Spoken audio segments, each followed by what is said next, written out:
라이트 앤 딜라이트 말씀 묵상의 시간입니다. 사랑하는 주님, 오늘도 우리가 주님의 은혜와 사랑을 의지하고 하루를 살아갈 수 있도록 도우시니 감사와 찬양을 드립니다. 오늘 우리가 주님의 말씀을 묵상하고 또 주님의 말씀을 우리 마음속에 담을 때 주님 우리에게 성령의 충만함을 허락해 주셔서 말씀을 깨닫게 하시고 말씀대로 살아가도록 지혜와 용기를 낼 수 있게 하여 주옵소서. 우리와 함께 하시는 주님, 우리와 동행하시는 주님을 찬양합니다. 예수님 이름으로 기도드립니다. 아멘. 오랜만에 라이트 앤 딜라이트 말씀 묵상을 시작하게 되었습니다. 한 일주일 정도 쉰 것 같아요. 네, 그렇게 쉬게 된 이유는 제가 섬기고 있는 보성교회에서 말씀 묵상에 대한 부분을 좀 새롭게 하고 그동안은 매일 성경을 따라서 묵상을 했었는데 매일 성경을 따라가다 보니까 약간의 그 본문 묵상 자체가 좀 버거운 때가 있어서 우리가 새롭게 이 본문의 진행을 정하고 또 그 본문을 충실하게 묵상하는 시간들을 가졌으면 좋겠다 하는 생각을 가지고서 새로운 진행을 하기 때문에 저도 거기에 좀 맞추어서 한 주 동안은 좀 쉬었고요. 그리고 오늘부터 시작하는 빌립보서 2장 말씀을 좀 더 자세히 묵상하려고 합니다. 지난 한 주 동안, 지지난주 한 주 동안 빌립보서 묵상을 쭉 했는데 빌립보서를 좀 다시 보면서 좀 더 짧은 분량을 가지고 약간 더 자세히 살펴볼 수 있으면 좋겠다라는 생각을 가지고서 오늘부터 빌립보서 2장 말씀부터 시작을 해서 4장까지 이번 한 달 동안 진행을 하려고 합니다. 라이트 앤 딜라이트 말씀 묵상은 이제 월요일부터 금요일까지 진행을 하겠고요. 또 토요일과 주일에는 여러분 뭐 기도 많이 하시고 또 주일 여러분의 교회에서 주일 예배에 충실하게 임하시면 좋지 않을까. 또 하나님께서 은혜를 주시면 좀 다른 방법으로 여러분 또 만날 수 있는 시간도 있지 않을까 하는 생각을 해 보게 됩니다.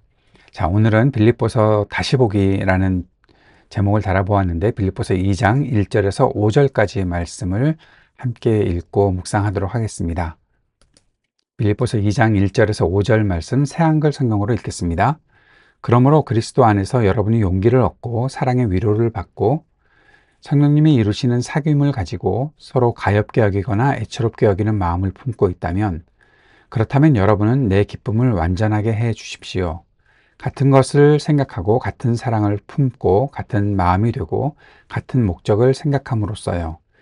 무슨 일이든지 이기적인 야망이나 분수에 넘치는 헛된 생각에 기초해서 하지 마십시오. 도리어 서로 낮은 자세로 다른 사람이 자신보다 더 위에 있다고 여기십시오. 여러분은 저마다 자신의 일에만 마음 쓰지 말고 저마다 다른 사람들의 일에도 마음 써 주십시오. 여러분은 서로 이 생각, 곧 그리스도 예수님 안에도 있던 생각을 품으십시오. 아멘. 오늘 읽은 빌립보서 2장 말씀은 이제 빌립보서가 사도 바울이 감옥에서 쓴 서신, 로마에 있는 감옥이라는 곳에서 쓴 서신임에도 불구하고 사람들을 향해서 기쁨의 메시지, 또 감사의 메시지를 전하고 있다가 이제 오늘 본문부터 시작해서 교회가 하나 되고 또 겸손해야 할 것들을 간절히 호소하는 내용들이 나타나 있습니다.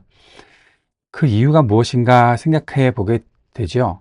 그 이유는 분명히 빌립보 교회도 현실적인 문제를 가진 공동체이기 때문이 아닐까라는 생각을 합니다. 오늘 이 내용들을 보면서 우리는 무엇이 교회를 진짜 교회답게 만들까? 무엇이 그리스도인을 진짜 그리스도인답게 만들까? 그것이 과연 그리스도 예수님 안에 있던 생각일까 하는 것을 가지고서 말씀을 묵상해 보려고 합니다. 앞에서도 말씀드렸던 것처럼 1장에서 빌립보 교회를 향해 기쁨과 감사를 표했던 사도 바울은 이어서 나타나는 말씀을 통해서는 연합과 겸손을 말하고 있죠. 교회가 갈등의 가능성 또 교만의 유혹에 노출된 현실적인 공동체였기 때문입니다. 그러한 교회를 향해서 2장 1절에 아주 중요한 것은 그리스도 안에서라는 전제입니다. 빌립보서에서는 특별히 그리스도 안에서가 굉장히 많이 표현되고 있는데 사도 바울이 말하고 있는 아주 중요한 신학 중에 하나가 바로 이 그리스도 안에서라는 겁니다. 그리고 사도 바울은 이 그리스도 안에 있는 것들을 몇 가지를 말하는데, 첫째는 권면, 용기를 주는 것, 그리고 사랑의 위로, 성령의 사귐, 긍휼과 자비, 이것이 그리스도 안에 있다라는 확신을 가지고 있습니다. 여기 나오는 이 네 가지를 조금 더 자세히 살펴보면, 권면이라는 것, 용기를 주는 것은 단순한 위로가 아닌 부드러운 격려, 또한 도전, 용기를 주면서, 왜 용기를 주나요? 변화를 요청하기 때문에 그렇습니다. 너희들이 지금 바뀌어야 될 것들이 있다라는 거죠. 그리고 위로, 그리고 이것은 부드러운 음성과 같은 위안이라고 생각할 수도 있겠지만, 치료되고 회복되어서 다시 전투에 나가게 하는 것, 이것이 성경이 말하는, 특별히 신약 성경이 말하는 위로의 모습입니다. 아, 그래, 나 너를 이해해, 그래서 위로하는 것 정도가 아니라 아팠던 부분들이 치료되고 회복되어서 다시 전투에 나갈 수 있는 상태가 되는 것을 말하는 거죠. 교회 안에 이런 것들이 있다. 우리가 그리스도 안에 있다면 이러한 권면과 위로가 있다라는 겁니다.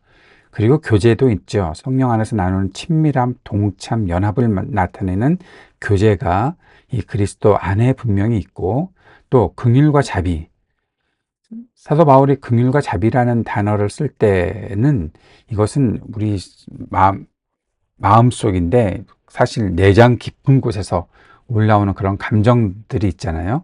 이것이 공감이고 연민이라는 겁니다.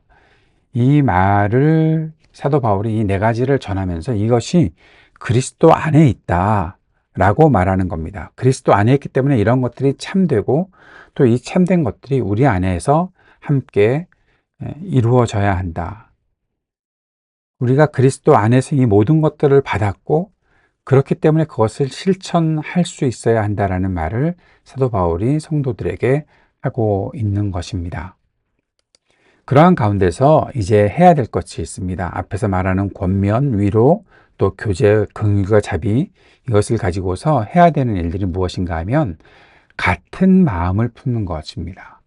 같은 것을 생각하고 같은 사랑을 품고 같은 마음이 되고 같은 목적을 생각하는 것, 같은 거라는 거예요. 우리가 교회가 다양한 사람들이 모였고 다양한 의견들이 있을 수 있지만, 우리가 그리스도 안에 있다면 이 다양함들이 방향을 통일하는 것, 그리고 어디에 서 있는가, 무엇을 중심으로 하는가, 우리가 어떠한 목표를 가지고 있는가, 우리가 서로 연결되어 있는가 하는 것이 함께 나타날 수 있어야 되는 거죠. 같은 생각이라는 것은 방향성의 통일이고요. 같은 사랑이라는 것은 그리스도 안에서 사랑을 중심으로 이 모든 것이 있어야 되고요. 같은 마음이라는 것은 공동체의 정서적 연대를 말하는 것이고, 같은 목적은 같은 뜻과 공동체 안에서의 목표의 일치를 말하는 겁니다. 그래서 같은 마음을 갖는 것은 단순히 우리가 감정적으로가 아니라 삶의 방향, 우리의 태도 전체가 이 속에 포함되어 있다는 사고방식을 가지고서 움직일 수 있어야 한다는 거죠. 그런데 이러한 가운데서 두 가지를 경계해야 됩니다. 무엇인가 하면 바로 다툼과 허영입니다. 다툼이라는 것은 이기적인 야망을 말하는 것이고 분열의 씨앗이 되는 것이죠. 허영은 무엇입니까? 분수에 넘치는 헛된 생각이고 나를 부풀리는 자의식을 말하는 거고 공허한 자랑이 되는 것입니다. 이 두 가지가 교회에 나타나고 공동체에 나타나면 공동체가 분열될 수 있다는 거죠. 우리가 그리스도 안에서 권면하고 위로하고 교제하고 긍휼과 자비를 나누는데, 그 속에서 우리가 같은 마음, 사랑, 또 생각, 목적을 가지고 한 방향으로 나아가는데, 이때에 다툼이나 허영이 나타나지 않도록 경계할 수 있어야 한다. 사도 바울은 그 사실을 아주 강력하게 권하고 있는 것입니다. 그러한 가운데서 바로 그리스도 예수님 안에도 있던 생각, 바로 그리스도 예수의 마음을 가지고 있어야 한다. 앞에서 말씀드렸죠? 마음이라는 것은 단순한 내 감정적인 느낌이 아니라 생각하고 태도를 가지는 것. 바로 예수님을 본받으라는 어떠한 도덕적인 권고가 아니라 우리 안에 있는 생각을, 즉 삶의 방향을 예수님의 것으로 채우라, 예수님과 함께 가라 라는 것으로 말하고 있는 겁니다. 이렇게 이야기하는 것, 그리스도 예수의 마음을 갖는 것이, 그러면 더 구체적으로 예수님은 어떤 마음을 가지고 계시는가가 이제 내일 우리가 묵상하게 될 6절에서 11절까지에 나타나는 그리스도 찬가, 비움의 노래, 케노시스의 노래로 연결되는 거죠. 교회 공동체라면 우리가 자기 권리를 주장하는 것에 연연하지 않고, 그것을 주장하지 않고 공동체를 위해서 자신을 비우고 다른 사람을 높이는 것이 있어야 합니다. 그것이 참된 그리스도인으로 살면서 참된 그리스도의 공동체를 이루는 것이라는 사실을 기억해야 한다는 거죠. 사도 바울이 1장에서 서로 막 다투면서 경쟁심을 가지고 복음을 전하는 것도 그리스도의 복음을 전하게 되는 것이라면 무엇이 나쁘겠느냐라고 말했잖아요. 바로 그것이 사도 바울 자신의 권리를 주장하지 않는 겁니다. 감옥에 갇혀 있지만 그 안에서 하나님께서 나를 보호해 줄 것을 믿고 자기 권리를 주장하지 않고 그리스도 예수의 복음을 위해서 모든 것을 헌신하며 살아가는 것. 그렇게 되니까 성도들이 함께 그 안에서 확신을 가지고 살아갈 수 있다는 것을 말하는 거죠. 이것이 바로 참된 그리스도인의 삶이고 참된 그리스도의 공동체를 이루는 것이다 라고 우리는 생각할 수 있습니다. 나를 주장하는 대신 서로를 돌아보는 그리스도인, 그리스도의 공동체, 경쟁 대신 같은 사랑과 마음과 방향을 향해 함께 가는 공동체. 그리스도 예수께서는 바로 이 생각을 품고 사셨고 이 생각이 우리에게 있기를 기도하고 계시다라는 사실을 오늘 우리가 생각할 수 있어야 하겠습니다. 오늘 이 말씀을 묵상하는 우리에게 주님께서 은혜를 베풀어 주셔서 우리가 그리스도를 우리가 어떻게 생각하고 그리스도를 우리의 마음에 어떻게 채우고 그리스도께서 살아가신 그 길을 향해 나도 어떻게 나아갈까? 그것이 내게 주신 은혜를 받았기 때문에 내가 믿고 고난까지도 그리스도의 길을 걷는 것이라면 마땅히 내가 품고 가야 되겠다라는 마음 가지고 살아가게 되는 것. 이것이 오늘 말씀을 묵상하며 우리에게 주시는 주님의 교훈이다. 그렇게 생각합니다. 주님께서 가르쳐 주신 기도 함께 드리겠습니다. 하늘에 계신 우리 아버지, 아버지의 이름을 거룩하게 하시며 아버지의 나라가 오게 하시며 아버지의 뜻이 하늘에서와 같이 땅에서도 이루어지게 하소서. 오늘 우리에게 일용할 양식을 주시고 우리가 우리에게 잘못한 사람을 용서하여 준 것 같이 우리 죄를 용서하여 주시고 우리를 시험에 빠지지 않게 하시고 악에서 구하소서. 나라와 권능과 영광이 영원히 아버지의 것입니다. 아멘.